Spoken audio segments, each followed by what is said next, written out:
We are so pleased to have back on our set licensed psychotherapist Leslie Cutler for her segment called Mindful Moments. Welcome back, Leslie. Oh, thank you, Julie. It's great to be here, as always. It's good to have you. We're kind of in a depressed weather mode right now. Oh, yes.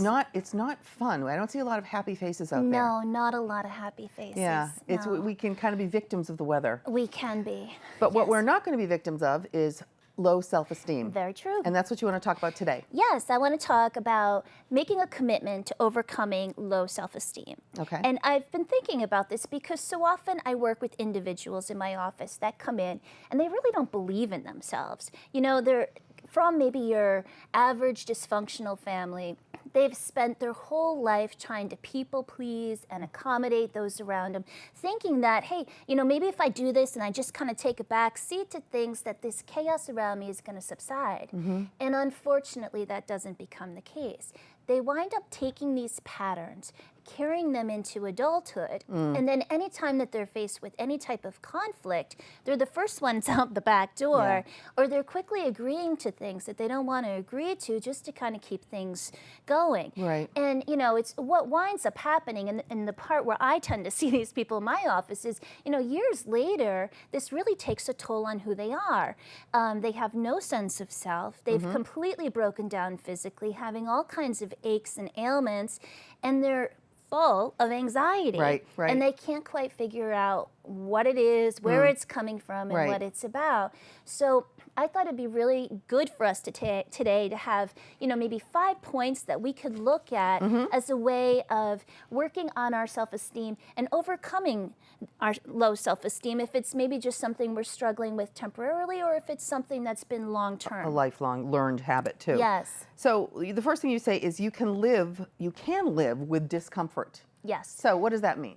Well, you know, I think people are so afraid of disappointing others, and they're so fearful of others' criticisms or judgments or that sort of thing. And it goes back to that childhood pattern of so quickly agreeing to things, putting their own needs aside, forgetting themselves in the equation. But if you could learn to just adjust yourself to live with that discomfort, even just for a few minutes, of being able to have your own voice, of being able to stand up for yourself and say, wait a second here, this is not right, or this does not align with my value system, you're going to have a much stronger sense of self and self-esteem. Right. We talked a little bit last time you hear about saying no. Yes. Yeah, and the empowerment it gives you when you say no. Yes. Yeah. So, you know, if you can just push through the uncomfortableness initially, you're going to be in good shape. I mean, like anything, the more you do it, the easier it becomes. It becomes, right. And secondly, one thing I see often is individuals not taking responsibility for their actions. So number 2 is, listen, own up to what is yours. Because there's a time in all of our lives we're going to let people down. Right. It, you know, might be a complete accident. It might not be anything intentional. But, you know, it's say you're sorry, quickly followed by, hey, what can I do to make this right? And make sure that you're checking in with all participants involved in this scenario, making sure that you have accessed everything. So I think a big piece of this building self-esteem is really taking ownership for what's yours, knowing that you're doing the right thing. Right. Now, I just have a question on this. When you say you want to take responsibility for your actions, sometimes we perceive something that we've done as being the right thing to do, or I did that appropriately, whereas the person that was done to feels like it wasn't done appropriately. So how do you apologize or take responsibility for what you've done if you're not on the same playing field as who you're talking to? You know, that's a really good question, and I think that comes up a lot for life and for people, you know, and that's where you have to say, listen, this was what my intention was in doing X, Y, and Z. And, you know, it was not to harm you or whatever. Perhaps I could have, you know, stated that in advance, or perhaps I could have come at it perhaps from this direction instead of this way to make that more clear. And, you know, again, it's sort of taking ownership, you know, and explaining what the intentions were. And that's really important, that you sit in their shoes for a second and you let them sit in yours. So everybody understands what the motivation was for whatever it was that was said or done. Yes. Okay. Very, very true. Okay, so number 3 is let's let go of toxic people. And we've discussed We this. have. We've discussed this numerous times. Yeah. But I really think that our company does define us on some level. If we're constantly being hit with negative messages from those in our immediate circle, it's going to be very hard to keep ourselves in a really good place. Right. And not that those around us should define us in any way, but when we're insecure in ourselves, it's a lot to fight all the time. So again, being very, very comfortable with the, with the company you keep.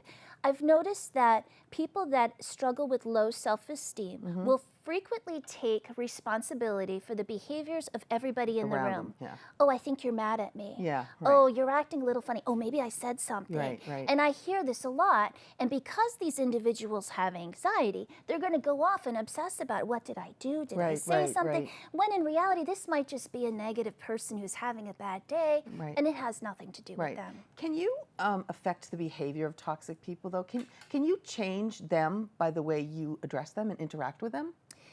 It's interesting. I tried a little experiment the other night at a party. I was in a group of people, and an individual was saying things that were really quite offensive. And not just to me, but probably to other people at the parties as well. And everybody was just kind of standing there and going along with it. And one by one, I was watching people gradually leave because it was getting very uncomfortable. Sure. And one-on-one, I said to the person later, I said, I thought you were better than that. And that's all I said. But for the rest of the night, I noticed that that person was very, very careful about how they spoke of others. And sometimes by just dropping something very small like that, really lets people know, like, you know what, you might do that, but please don't do that. Right, and you didn't embarrass them in front of other people. You waited till they were alone to say something. Yeah, and you don't need to go into anything big. It can just be a very small statement. A simple statement like that. Yeah. Right. Absolutely. Okay, number 4 is huge. Dissolve images of perfection. What? I'm not perfect? I can't. I think a lot of people have this idea that if certain things were right in their lives, if they had this job that they wanted, if they were, a certain weight, if they looked a certain way, then they would have good self-esteem. Right. And I think that's where our mind plays tricks on us. These two things are not meant to coincide. Right. And so often we see this. We see individuals who, will lose a lot of weight or will get this massive job. And there's this immediate euphoria for having achieved this goal. Yeah. But at the end of the day, they're still in the same mindset of negative thinking and dark thoughts and not feeling good about themselves because they're not changing. They're kind of putting a Band-Aid on this big open wound. It's really not healing what it is that needs to be addressed. Right. So when you want to dissolve your images of perfection, what is the best way for people to kind of find, this is what I want to be? How do you find that goal or that vision of what would really make you a happy, competent, capable person so you do have good self-esteem? What defines it for you? I think all of it comes back to self-love. Okay. And really being, careful of the messages that we're sending ourselves, the way we speak to each other, the way that we treat others, standing up for ourselves. All these things have to be first and foremost. And then, interestingly, everything else begins to fall in place. Yeah. It'll all work from there. Yes. Okay, and finally, the number 5 is let go of labels to stop feeling insecure. And this goes along with what we were saying. So it has been said that we have about 50,000 conversations with ourselves daily. Wow. Which is a little frightening. But 80 to 90% of those conversations are negative self-talk. Or, geez, I shouldn't have done this, and none of this is helping to us. So what's very important is to very much pay attention to these messages that we're sending ourselves. How are we speaking to ourselves? What are we calling ourselves? I hear people in my office say, oh, I'm unlovable, I'm unemployed, I'm this, I'm that. And, it's like, you got to find a way of reframing this. Right. Yeah, you are lovable, and you're on the path to finding love. Or, you're on the path to deciding what your career goals should be or landing that job. And so it's so crucial that we keep very close mindfulness of the way that we speak to ourselves. Right. So these are 5 points to help you overcome low self-esteem. In our last 30 seconds, how do you deal with people that have too high self-esteem? Well, I don't think that you can be healthy and have too high of a self-esteem. Okay. Because then we start dancing around on, somebody perhaps creating a false persona or some level of narcissism or Right, that sort of right, thing, which, right. low self-esteem is not a diagnosis. Right. Narcissism and some of these other things, Is. they are diagnoses. That's a Correct. condition. That is, yes. All right. Well, thank you once Thank again, you. It was Leslie, for wonderful to be Mindful here. Moments, this time about self-esteem, and we will heed your advice. Thank you, Julie. It was great to be here. Thank you. We'll have you again back very soon. Thank you.